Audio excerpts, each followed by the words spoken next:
నా ఆస్తి పంపకాలు చేద్దాం అనుకుంటున్నాను, దాని ప్రకారం వీలు రాయాలంతే. అంతే కదా? అంతే. ఆ మాట చెప్పొచ్చు కదా. నా ఆస్తి ఎవరెవరు పంచాలో చెప్తాను, దాని ప్రకారం వీలు రాసి సెటిల్మెంట్ చేసేయండి. సరే చెప్పు. రాస్తా.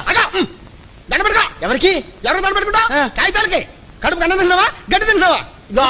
ఆస్తి పంపకాలు చేస్తుంటే మధ్యలో దండ పెట్టుకుని రాస్తాను. ఇగో నువ్వు నోరు పరుస్తున్నావు. అంబాజీపేటలో 5 ఎకరాల కొబ్బరి తోట, 2 ఎకరాలు మా అబ్బాయికి, 3 ఎకరాలు మా ఆవిడకి. మా ఆవిడకి. మీ ఆవిడకి? మా ఆవిడ కాదు. చెప్పు. అంతర్వేదిలో 6 ఎకరాలు రొయ్యల చెరువులండి, 3 ఎకరాలు మా తమ్ముడికండి, 3 ఎకరాలు మా అబ్బాయికండి. రాశారండి? రాశాలో చెప్పు.